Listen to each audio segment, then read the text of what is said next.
Hello my royal lovelies, welcome back to the channel and of course welcome to my home. Today I am continuing my journey into the Cheerleader's book. It has now officially been released and I want to continue from what I was talking about yesterday because things have come out since then. I wasn't expecting some of these things to come out, but nevertheless there has been an accidental printing error where the names of the alleged two royal racists have been named from a Dutch copy of Endgame that has now been pulled, and apparently they're all being pulled off the shelves and being pulped. Well, yes, let me just give the whole thing what it deserves, a black fan flap, my goodness. Let's just go straight into it. I'm going to use some notes and then we'll work it all out. We'll talk and discuss it all.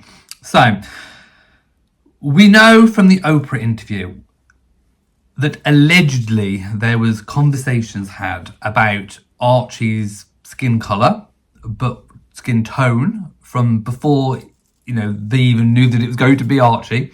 And we know that it was kind of, people high up within the royal family. And, that's what they alluded to in the Oprah interview. So without actually using the word racist, they kind of alluded to the fact that there were conversations about colour, which, obviously caused a worldwide storm and there was lots of attention on it. Harry and Meghan then kind of backtracked during the kind of spare era, rather spare me, I should say, and then said it was more to do with unconscious bias. So we had a kind of very much a backtracking from Harry and Meghan with regards to all of this. Then comes along the Cheerleader, who in his book kind of in the English version, says that he knows who this person was and that there is a second. Anyway, that's kind of where we're at. So I'm going to kind of go on with this. So two royal family members appear to have been named as the royal racists, and that's in quotes, in the Dutch translation of the Cheerleader's new book, Endgame. Dutch royal journalist Rick Evers revealed on ITV, a British morning programme called Good Morning Britain, that the first name was very specific, while the second one was a little bit vague. Now, I've seen who these names are. I'm not going to mention the names here because I do believe that there are some kind of libel laws, or rather privacy laws, which in the UK is known as a super injunction. So some people have suggested online and on Twitter that, what the double standards are about the press, that the press are not in the UK aren't reporting on the names because they're siding with the royal family and they're so anti-Harry and Meghan. Well, let me tell you, that is not true. These sort of super injunctions have been going for a number of years now, and it's basically to protect people's privacy. So, say for example, a celebrity, and it has been used in the past by other celebrities, they are approached by a journalist and, or a newspaper or a publication or a TV series or something, and any kind of broadcaster, and they say, look, we've got this story, it's going to come out, we're going to say this about you. They can go to the courts for a super injunction. And if a super injunction is granted by the courts, because potentially the story could do a lot of damage, and if it's not proven, then, that's, I suppose, the basis of a super injunction. So then basically there is a media blackout, if you like, of the sort of reporting or name of the person. If the person themselves breaks their own super injunction by naming themselves, then obviously it's then fair game, completely fair game. So this is not something that has been concocted by the media to protect the palace. This is something that will have been gone to court over, and there will, I think, have been a super injunction put in place, which is perfectly legal here in the UK to do. So, it comes after Mr. Scobie's book was pulled from the sale in the Netherlands yesterday, after it apparently named one of the royal racists. The author's Dutch publication said they had been ordered by US bosses to put sales on hold at the 11th hour. I mean, first of all, my comment on that is, why did it even get that far anyway? Who was doing the checks on these translations? We know that books are translated from whatever main language, initial language they've been written in, and then they're translated into all different languages. So presumably there would have been somebody checking that the translation was, was fluid, was fluent, that made sense. So that Dutch publication would have to have had somebody say, pass it off and sign it off. So how, first of all, is my question, did it, get to that stage anyway? The second thing is, if the cheerleader is saying or claiming that, he's not going to say it because of legal reasons, why was it in the manuscript anyway? Maybe originally he was planning on revealing who these people were, which makes sense because perhaps he was planning on it. Perhaps, he broached the family members or the people representing him and said, look, I'm going to put this in the book. Or perhaps they got wind that he was sort of going to put it in, and perhaps then the super injunction might have been put out. So he may even have had to have taken it out.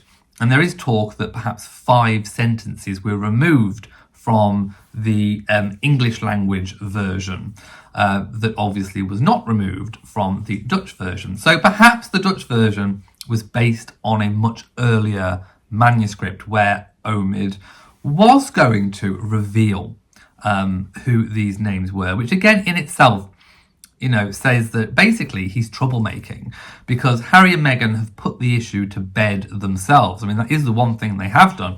They did backtrack quite severely. They did literally a 360-degree spin and kind of very much came down from having everybody believe that that the royal family was a racist institution, and they basically turned around and said, no, very much not.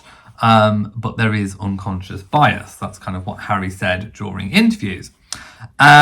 Anyway, so what's happening to these copies? I imagine they are being pulped, most definitely. Thousands of copies of Endgame, which was published globally yesterday, to withering reviews. I mentioned some of those in yesterday's video, for its vindictiveness towards the royal family, face being pulped. Now here's a clue. Thousands of copies. So we're not talking, hundreds of thousands of copies. We're talking thousands of Dutch copies. Also, we're talking about a country that is not in the jurisdiction of the British super injunction. No other country other than people in Britain, including myself, we can't mention what's going on with regards to the names. We can talk around the subject, but we can't say who it is. So I'm not going to say here. But those laws do not apply to the USA, I don't believe. I don't think they apply to the Netherlands. So it makes me think, is this deliberate? It's a question. Was it deliberate? If it's only a few thousand copies, is it worth sacrificing a few thousand copies to get the information that you want out in that kind of way? I'm going to give it a black fan flap because it could be. It literally could be. Because, now it's all over the internet. If you want to know who the names are, you've only got to go to the internet and just do a quick search on X, formerly known as Twitter, and you will get the names. So I'm sure by now most of you watching this video will already know who the accused are, the alleged names are. And by the way, there's nothing actually proven anyway. In the book, even in the Dutch version, there's no proof, there's no evidence, there's no sources quoted. Although I think we can possibly trace the little monster claws back to a certain Castle Grayskull in Montecito, can't we? But anyway, it could have been a huge ploy. well, as you know, we'll sacrifice a few thousand copies of the Dutch translation in order to get this out. So because he can't do it he can't do it from the UK. And it will also, add traction to the book, make more money. That is one possible explanation. The one that the cheerleader is pertaining, or rather, alluding to, is the fact that it was a publication error, a translation error. And like I said before, if the name wasn't in the book, how could it have been, translated incorrectly? The only other thing is that particular section in the book is talking about a certain subject, the exchange of letters between Meghan and a certain royal family member. So perhaps because that was very, very close to that, maybe the translators, sort of added a name in when the name shouldn't have been. But like I say, some people that have read the English translation has said that it does look like there are so many sentences, perhaps up to 5 sentences removed. I haven't read it, so I can't say for myself. So in the English language edition, the cheerleader does not name the royal accused by Meghan of expressing concern about the skin colour of her future son Archie. But the book alleges that in her letters to discuss the situation, the Duchess claims similar remarks were made by a second person in the royal household. So, royal household is quite vague. It could be somebody high up in terms of being a staff member, or if the internet is to be believed, it is somebody within the royal family who is, a bit further removed from the throne, but nevertheless still a member of the family. So this is the redacted version of the English translation of the Dutch version. So this is an English translation into Dutch back into English. So, a lot can get lost. The phrasing, or rather the saying, it gets lost in translation, could be applied here. We're going to have to reserve judgment on this. So this translation says, even after Meghan and Charles by letter discussed about probable unconscious bias within the royal family, after it was revealed that, and then it's redacted, took part in such conversations about Archie, redacted, has avoided discussing the subject with redacted. So discussing those letters between Charles and Meghan, has something got lost in translation? I will let you be the judge of that, my loves. In the English version, the cheerleader says he knows the names of both individuals. He's such a tease. He's teasing, isn't he? I mean, I wonder how he would know these things. Only certain people involved would know what these conversations were.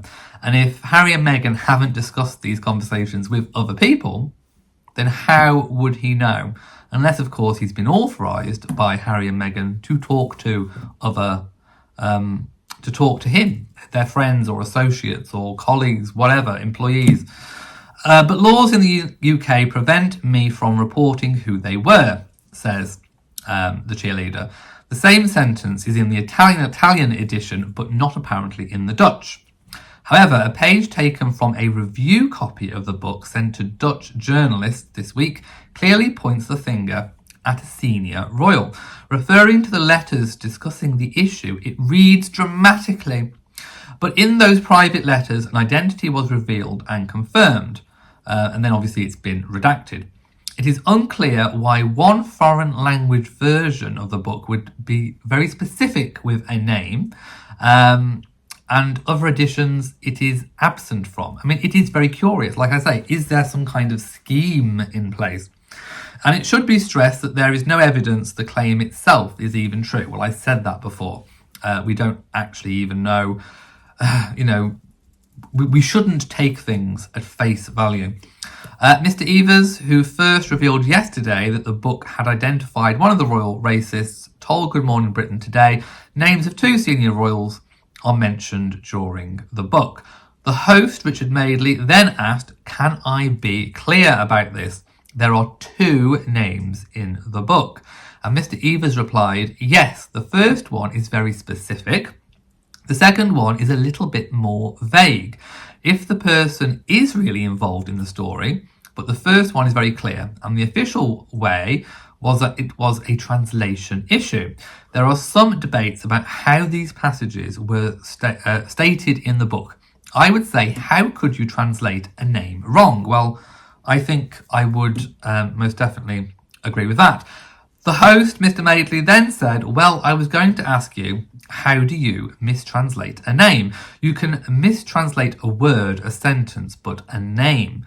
Do you buy that explanation from the publishers that it's a translation error? And Mr. Evers replied, I can't believe it. I got through the book with a colleague and we saw some passages were missing in the English version, like a sentence, 5 sentences between the first and the third part that was in the Dutch version. So we have some missing sentences. The plot thickens. So something has been erased during the work that has been done for the book. So my suggestion is that the official words from the Cheerleader were that it was never in the production of Omid, which is a way of saying, well, it's a production, then it is produced. Well, that's my theory. But then a manuscript has never been produced, but it has been used, of course. So I think it was in the manuscript, but legal agents must have said that it's not a good idea to mention these names because of, well, that's where we are. The Dutch version doesn't just include the specific royal's name, but contains no mention whatsoever of the cheerleader's claim in the English version that he is prevented by law from revealing it. A spokesperson for the Dutch publisher Zander told the Mail, you are right, but I can't talk about the details.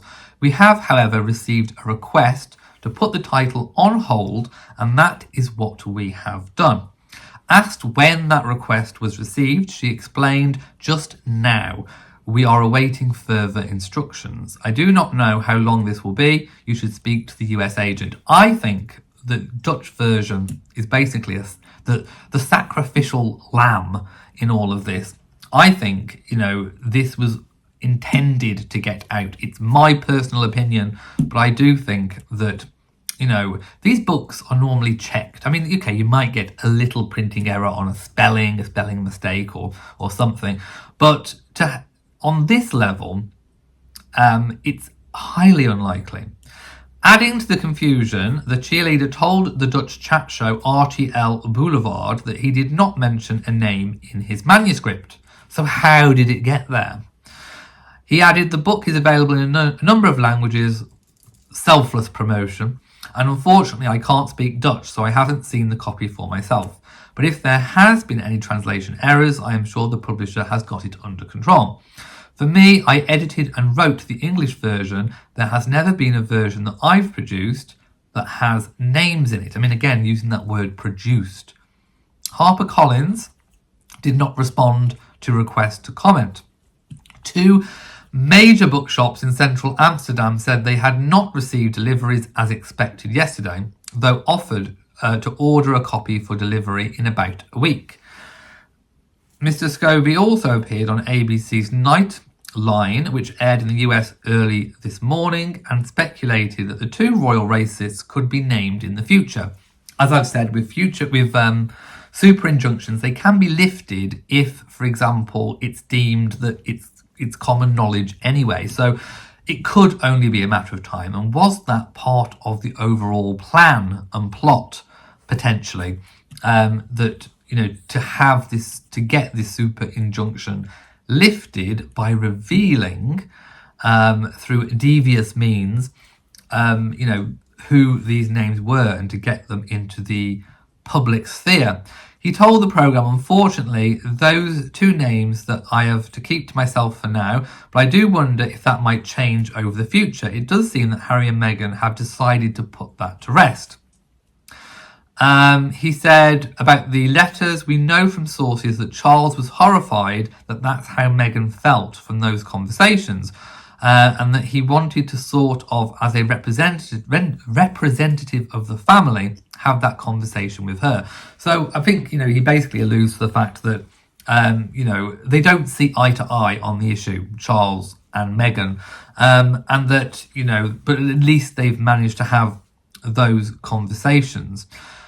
He also, I think, seems quite perturbed that Harry and Meghan have put that issue to rest. I think Harry and Meghan definitely were backpedaling faster than anything. I mean, they were backpedaling literally across the whole, across the Atlantic Ocean so fast.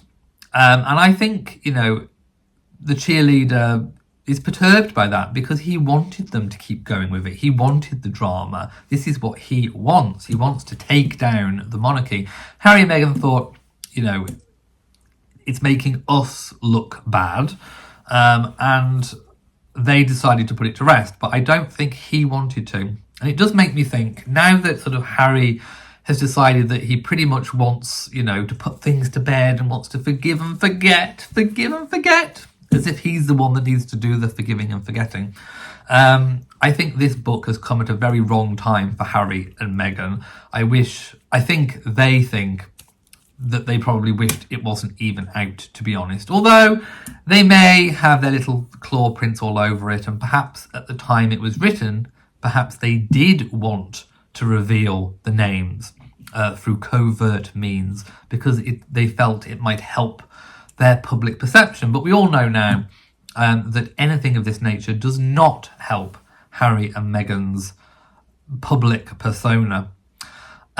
She said, the only way we would ever find out is if a member of the royal family directly involved chooses to say on the record. We won't have any confirmation or that won't gain any further traction unless that happens. So yes, in the UK, those names are very unlikely to be published.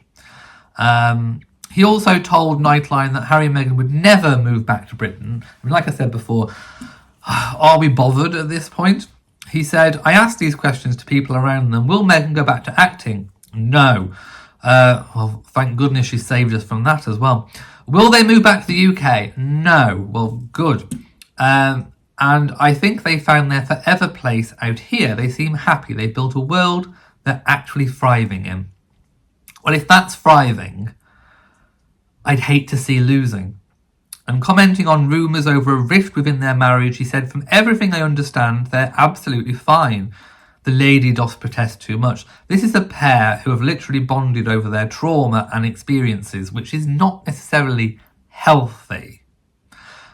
Sort of them being against the world as it's felt to them at times. It's all a recipe for disaster, my loves. If a relationship is built on those kinds of foundations and that's all you're kind of doing, then it's doomed. Mr. Scobie also told Nightline that Prince William does not trust Harry. Well, good. I don't think I wouldn't trust him as far as I could throw him at this particular moment in time. He said, the reality is when you look at the details, when you speak to the people around them, any effort that Harry had made to speak with his brother has been thwarted. The sources around William say that William doesn't trust his brother. He called him a defector at one point, and these are really strong feelings. Well, he has defected. And I believe that he's not trustworthy at the moment. Basically, it just goes on and on and on about all of that. So let me know what you think. I'm sure by now, in the comment section, let me know if you know who the names are. With regards to the second name, I will say that if you think back to a story a number of years ago now, probably about 3 years ago, there was a story, there was an issue that came out in the press regarding a certain someone in the family, and it did cause a bit of a race storm. So there are clues out there, and of course the names are fully out there, if you like, on social media, on the internet. You can find them. So let me know what you think. Personally, I think that it's all too coincidental to be a coincidence and to be a mistake. Of course, mistakes can happen. I just think on this particular occasion, as with anything to do with Harry and Meghan and their supporters, it's not quite that simple. You can't take things at face value and just be done with it. So I think we do have to ask the important questions. We do have to think about all the different theories involved, and we do have to come to our own conclusions about all of this. We know what the official line is from the Cheerleader, that it was a publishing mistake, a translation error, and I think we all have our own thoughts and opinions on that. So I'm going to leave that with you now. Thank you for watching this video. If you've enjoyed it, please give it a big old thumbs up. Don't forget to share on social media. And of course, do hit that bell so that you know whenever I upload a new video. So from me, mwah, to you all, and goodbye.